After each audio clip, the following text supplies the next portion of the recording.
Section 2, Illustrations. Chapter 5, The Education of Israel.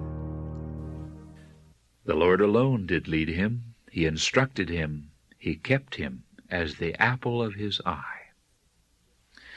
The system of education established in Eden centered in the family. Adam was the son of God, Luke 3:38, and it was from their father that the children of the highest received instruction. Theirs, in the truest sense, was a family school.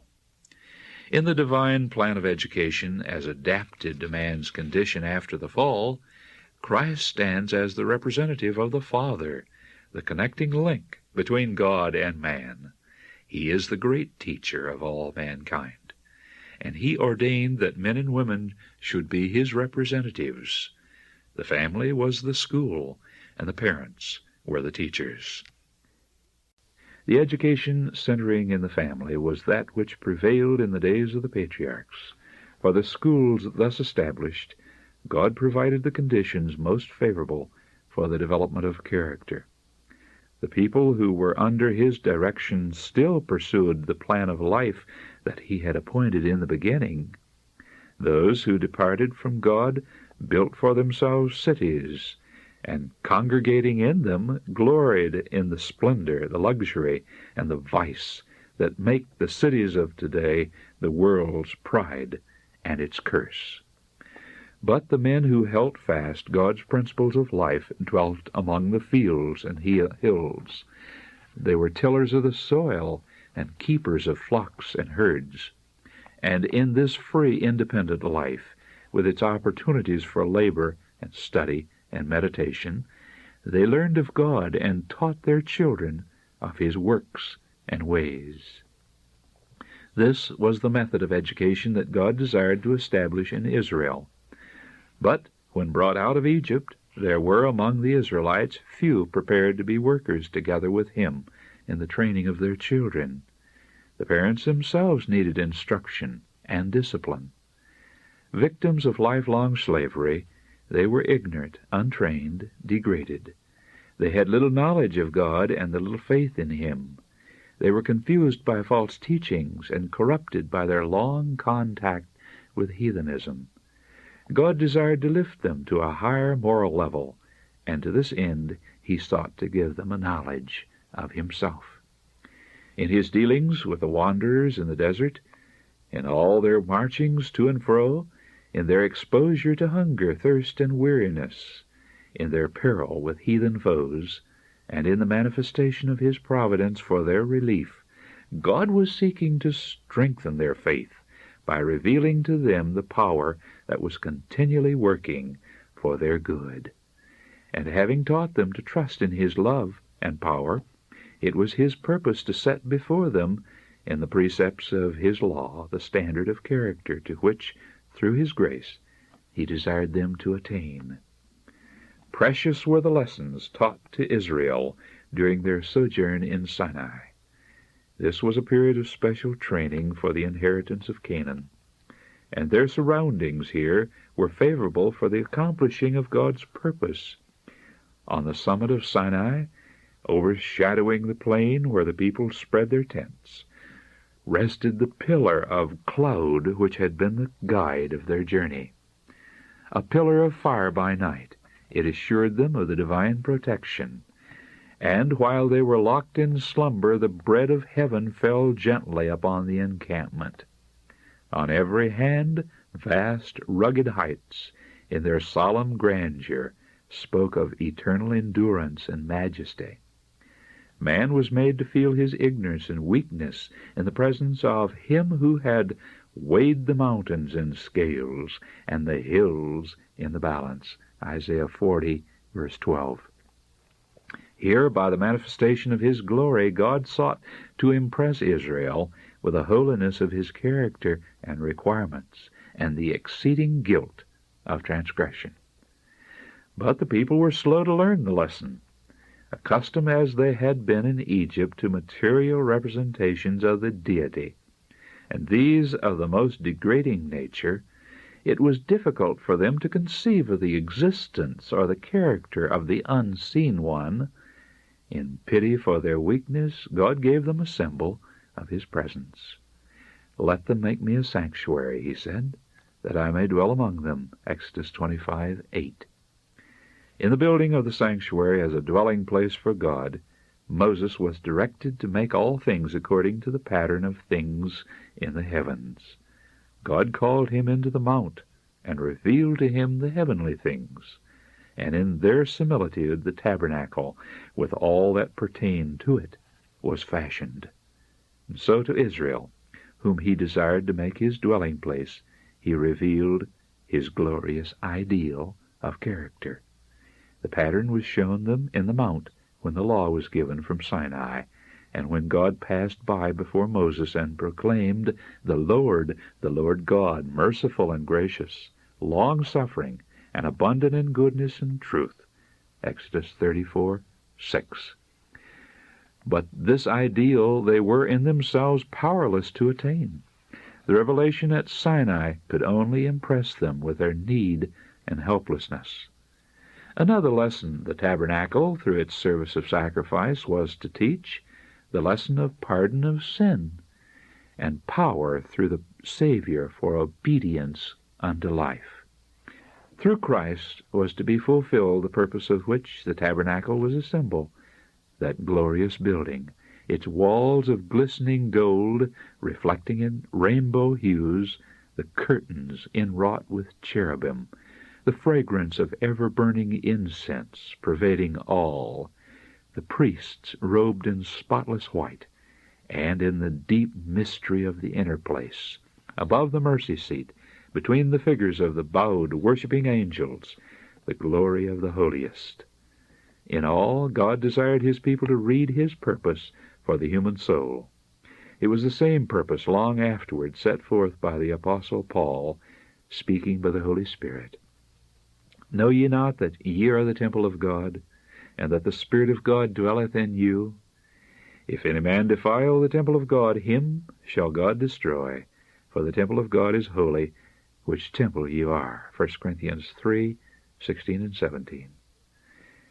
Great was the privilege and honor granted Israel in the preparation of the sanctuary, and great was also the responsibility.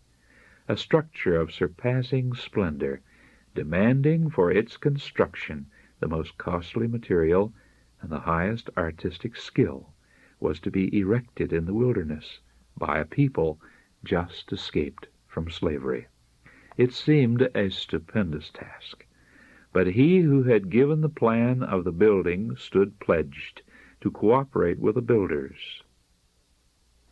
"The Lord spake unto Moses, saying, See, I have called by name Bezaleel the son of Uri, the son of Hur, of the tribe of Judah. And I have filled him with the Spirit of God, in wisdom, and in understanding, and in knowledge, and in all manner of workmanship. And I, behold, I have given with him Aholiab the son of Ahisamach, of the tribe of Dan. And in the hearts of all that are wise-hearted I have put wisdom, that they may make all that I have commanded thee." Exodus 31, verses 1 through 6. What an industrial school was that in the wilderness, having for its instructors Christ and his angels. In the preparation of the sanctuary and in its furnishings, all the people were to cooperate. There was labor for brain and hand. A great variety of material was required, and all were invited to contribute as their own hearts prompted. And thus in labor and in giving they were taught to cooperate with God and with one another, and they were to cooperate also in the preparation of the spiritual building, God's temple in the soul. From the outset of the journey from Egypt, lessons had been given for their training and discipline. Even before they left Egypt, a temporary organization had been effected, and the people were arranged in companies under appointed leaders. At Sinai, the arrangements for organization were completed, The order so strikingly displayed in all the works of God was manifest in the Hebrew economy. God was the center of authority and government. Moses, as his representative, was to administer the laws in his name. And then came the Council of 70, then the priests and the princes. Under these, captains over thousands, and captains over hundreds, and captains over 50s, and captains over 10s. Numbers 11, 16, and 17, and Deuteronomy 1:15. And lastly, officers appointed for special duties. The camp was arranged in exact order. The tabernacle, the abiding place of God, in the midst, and around it the tents of the priests and the Levites. Outside of these, each tribe encamped beside its own standard. Thoroughgoing sanitary regulations were enforced. These were enjoined on the people, not only as necessary to health, but as the condition of retaining among them the presence of the Holy One. By divine authority Moses declared to them, "The Lord thy God walketh in the midst of thy camp, to deliver thee. Therefore shall thy camp be holy." Deuteronomy 23:14. The education of the Israelites included all their habits of life. Everything that concerned their well-being was the subject of divine solicitude and came within the province of divine law. Even in providing their food, God sought their highest good. The manna with which he fed them in the wilderness was of a nature to promote physical, mental, and moral strength. Though so many of them rebelled against the restriction of their diet and longed to return to the days when, they said, we sat by the flesh pots, and when we did eat bread to the full, Exodus 16:3, yet the wisdom of God's choice for them was vindicated in a manner that they could not gainsay. Notwithstanding the hardships of their wilderness life, there was not a feeble one in all their tribes. In all their journeyings, the ark, containing the law of God, was to lead the way. The place of their encampment was indicated by the descent of the pillar of cloud. As long as the cloud rested over the tabernacle, they remained in camp. When it lifted, they pursued their journey. Both the halt and the departure were marked by a solemn invocation. It came to pass, when the ark set forward, that Moses said, "Rise up, Lord, and let thine enemies be scattered." And when it rested, he said, "Return, O Lord, unto the many thousands of Israel." Numbers 10:35 and 36. As the people journeyed through the wilderness, many precious lessons were fixed in their minds by means of song. At their deliverance from Pharaoh's army, the whole host of Israel had joined in the song of triumph. Far over desert and sea rang the joyous refrain, and the mountains re-echoed the accents of praise. "Sing ye to the Lord, for he hath triumphed gloriously." Exodus 15:21. Often on the journey was this song repeated, cheering hearts and kindling the faith of the pilgrim travelers.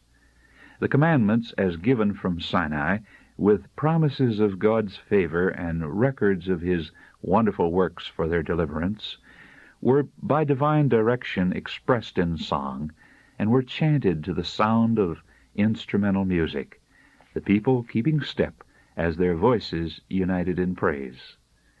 Thus their thoughts were uplifted from the trials and difficulties of the way. The restless, turbulent spirit was soothed and calmed. The principles of truth were implanted in the memory, and faith was strengthened. Concert of action taught order and unity, and the people were brought into closer touch with God and with one another.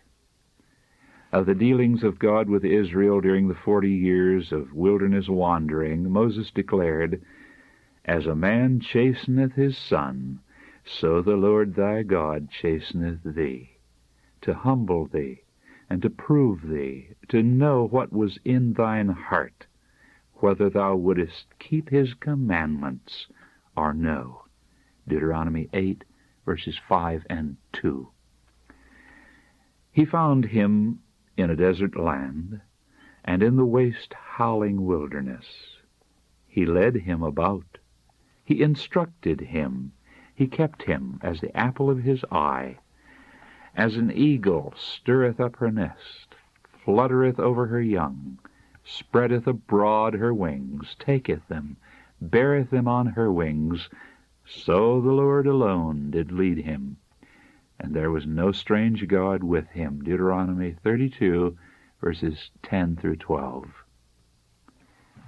He remembered his holy promise, and Abraham his servant, and he brought forth his people with joy, and his chosen with gladness, and gave them the lands of the heathen, and they inherited the labor of the people, that they might observe his statutes and keep his laws. Psalms 105, verses 42 through 45. God surrounded Israel with every facility, gave them every privilege that would make them an honor to his name and a blessing to surrounding nations.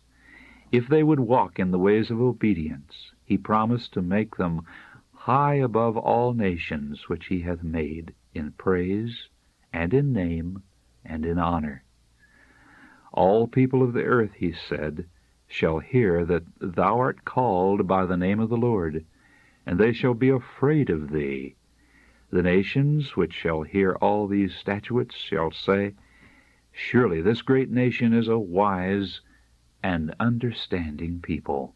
Deuteronomy 26:19, 28:10, and 4:6.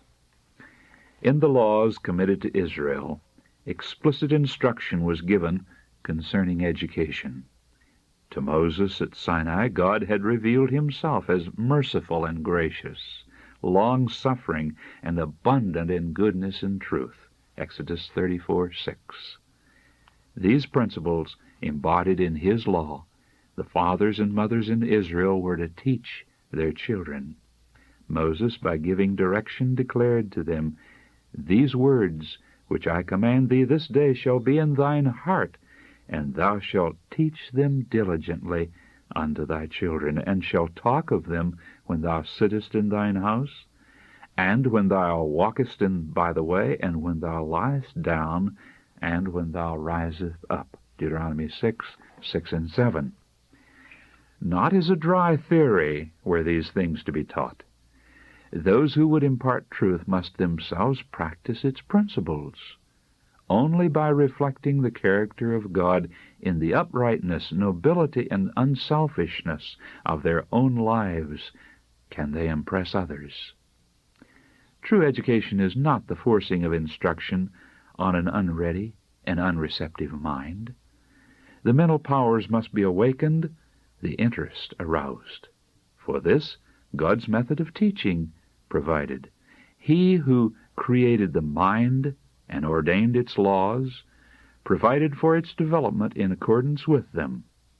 In the home and in the sanctuary, through the things of nature and of art, in labor and in festivity, in sacred building and in memorial stone, by methods and rites and symbols unnumbered, God gave to Israel lessons, illustrating his principles and preserving the memory of his wonderful works. Then, as inquiry was made, the instruction given impressed mind and heart. In the arrangements for the education of the chosen people, it is made manifest that a life centered in God is a life of completeness. Every want he has implanted, he provides to satisfy. Every faculty imparted, he seeks to develop. The author of all beauty, himself a lover of the beautiful, God provided to gratify in his children the love of beauty. He made provision also for their social needs, for the kindly and helpful associations that do so much to cultivate sympathy and to brighten and sweeten life. As a means of education, an important place was filled by the feasts of Israel. In ordinary life, the family was both a school and a church, the parents being the instructors in secular and in religious lines. But 3 times a year seasons were appointed for social intercourse and worship. First at Shiloh, and afterward at Jerusalem, these gatherings were held.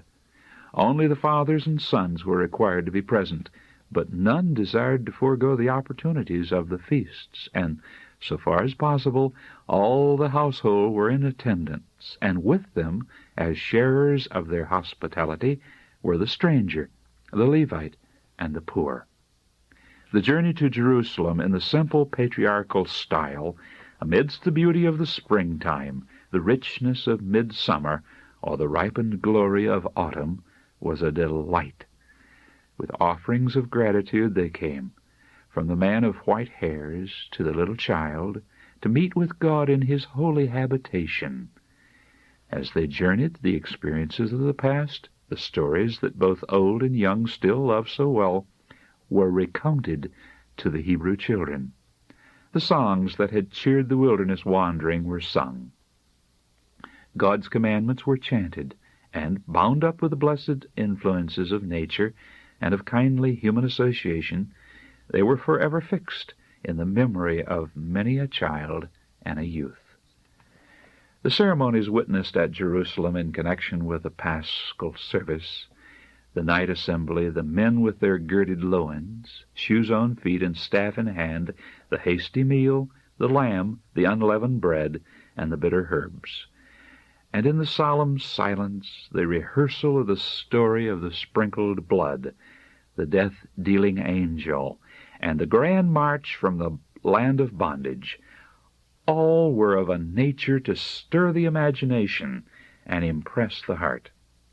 The Feast of Tabernacles, or Harvest Festival, with its offerings from orchard and field, its week's encampment in the leafy booths, its social reunions, the sacred memorial service, and the generous hospitality to God's workers, the Levites of the sanctuary, and to his children, the strangers and the poor, uplifted all minds in gratitude to him who had crowned the year with his goodness, and whose paths dropped fatness. By the devout in Israel, fully a month of every year was occupied in this way. It was a period free from care and labor, and almost wholly devoted, in the truest sense, to the purposes of education. In apportioning the inheritance of his people, it was God's purpose to teach them, and through them the people of after generations, correct principles concerning the ownership of the land. The land of the Canaan was divided among the whole people, the Levites only, as ministers of the sanctuary, being excepted. Though one might for a season dispose of his possession, he could not barter away the inheritance of his children. When able to do so, he was at liberty at any time to redeem it. Debts were remitted every 7th year, and in the 50th, or year of Jubilee, all landed property reverted to the original owner. Thus every family was secured in its possession, and a safeguard was afforded against the extremes either of wealth or of poverty. By the distribution of the land among the people, God provided for them, as for the dwellers in Eden, the occupation most favorable to development, the care of plants and animals. A further provision for education was the suspension of agricultural labor every 7th year, the land lying fallow, and its spontaneous products being left to the poor. And thus was given opportunity for more extended study, for social intercourse and worship, and for the exercise of benevolence, so often crowded out by life's cares and labors. Were the principles of God's laws regarding the distribution of property carried out in the world today, how different would be the condition of the people. and observance of these principles would prevent the terrible evils that in all ages have resulted from the oppression of the poor by the rich and the hatred of the rich by the poor. While it might hinder the amassing of great wealth, it would tend to prevent the ignorance and degradation of tens of thousands whose ill-paid servitude is required for the building up of these colossal fortunes. It would aid in bringing a peaceful solution of problems that now threaten to fill the world with anarchy and bloodshed. The consecration to God of a tithe of all increase, whether of the orchard and harvest field, the flocks and herds, or the labor of brain or hand, the devotion of a second tithe for the relief of the poor and other benevolent uses, tended to keep fresh before the people the truth of God's ownership of all, and of their opportunity to be channels of His blessings. It was a training adapted to kill out all narrowing selfishness, and to cultivate breadth and nobility of character. A knowledge of God, fellowship with Him in study and in labor, likeness to Him in character, were to be the source, the means, and the aim of Israel's education, the education imparted by God to the parents, and by them to be given to their children.